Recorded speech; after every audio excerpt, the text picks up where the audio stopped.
Welcome to Free Fire Radio. And now, Free Fire Radio is about to commence.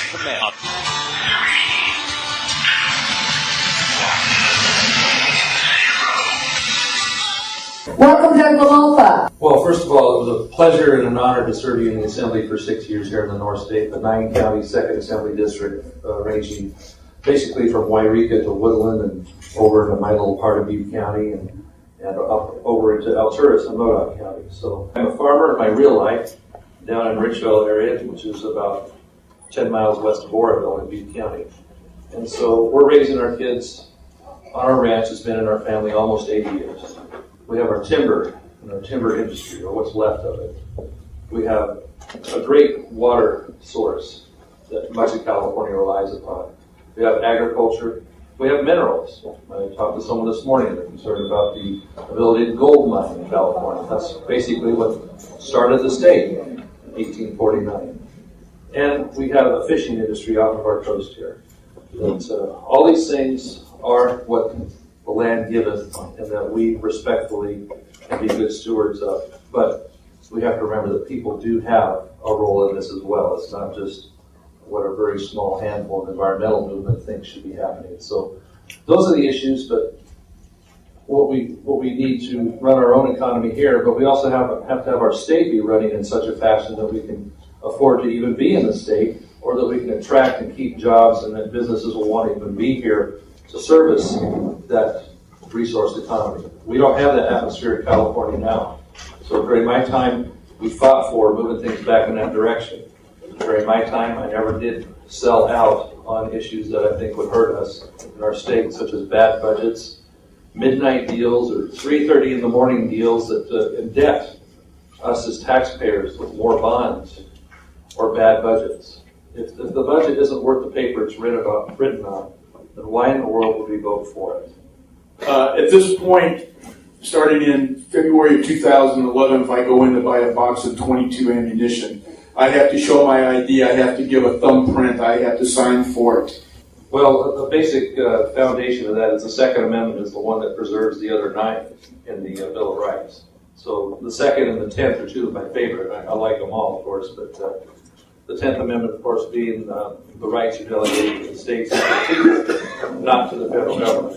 So our issue really is that our gun rights, our rights to have ammunition by reasonably in California are constantly under threat. They introduce 7, 10 gun bills every year in the legislature. And so if they only get one passed per year, by 7 or 8 years, they've gotten everything through that they want anyway.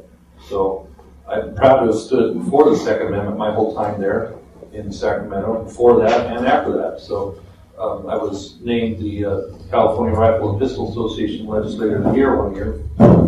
Our combined efforts on that, and we did pass legislation to make it illegal in California to have during an emergency time, such as in New Orleans, where the government can arbitrarily come pick up your guns because it was a declared emergency. That's now prohibited in California. So we're really pleased we're able to get at least one positive piece of gun legislation done during my era there, and we'll continue to fight that fight.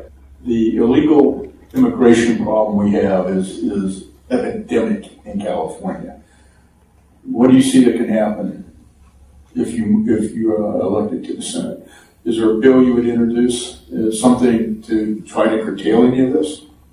Yeah, thank you for that too. Illegal immigration is certainly sending a mixed signal to people outside of our borders here, when the policy is basically we're saying stay out, everybody stay out of California.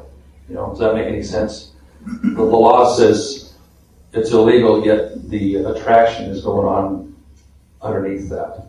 So steps we can take are to continue to try and urge the federal government to do something, but I wouldn't hold my breath there. One effort I got behind 3 to 4 years ago now was something called the California Border Police.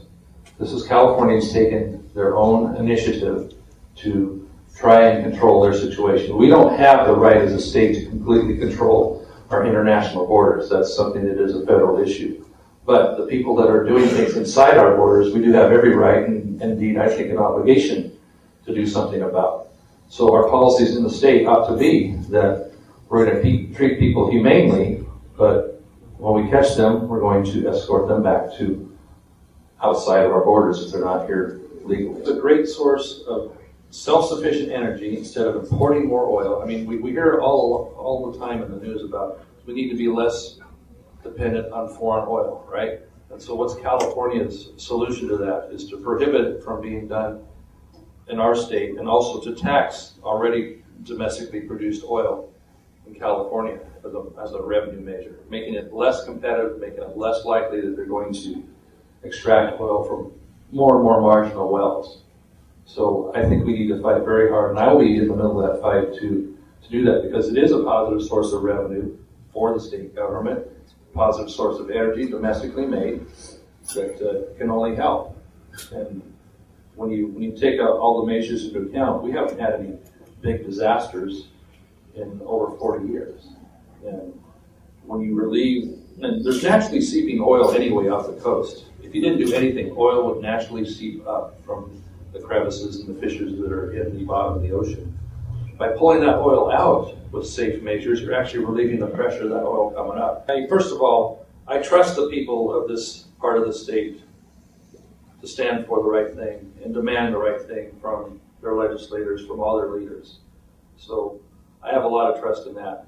And as I run for election, I ask for you to continue to trust me. I know that many of you have done so in the past, and I will work every week, every day, every month to continue to earn that. So I will be with you in the district, communicating with you one-on-one. I think we learn much more than that by you having to come find me in Sacramento or all those types of measures. So I happen to enjoy it. It's more than I can ever imagine when I parked my rice combine in October of 2001 to set about doing this. I thought I was kind of a loner, spending all day all by myself on a tractor or combine, saying about 10 words a day. I've learned otherwise. This is very rewarding. It's been such there's so much richness of people and of our country, of our landscape, of our geography in this part of the state. I just can't say enough about what a pleasure it's been to learn all those things and see and meet all the people that are here. And so I'm asking for your trust. Once again, I won't let you down. I won't change into something else because it's not worth becoming something else to be part of that process down there. It's a great honor to be there, to be in that room and fight for you, not for further political gain or stair-stepping to something else. So I want to continue to be that citizen legislator, the regular guy that can do the job. And I've learned a lot. I haven't reached my full potential, I don't think, yet either. So when you get back to the issues, it's really not that complicated, all these. I could articulate all of my plans on education and energy and water and all that, but we know what those are. You can talk to me one-on-one. We know what we need to do. Build power plants, build a highway system, build dams, require our schools to do better. It's just not that complicated when we get down to the nuts and bolts. The main thing is I need to communicate with you that I will do it for you and that you can trust me with that. So with that, thank you for your time here today, for showing up, for being part of this. If you want to get a hold of me, I'm at www.douglamalfa.com. My email is doug@douglamalfa.com. Easy to find on the internet, and we'll be happy to communicate with you in any fashion. And we'll come see you in your neighborhood. So thanks very much. Thank you, Doug. You've been listening to, I always called you Doug LaMalfa. It's LaMalfa.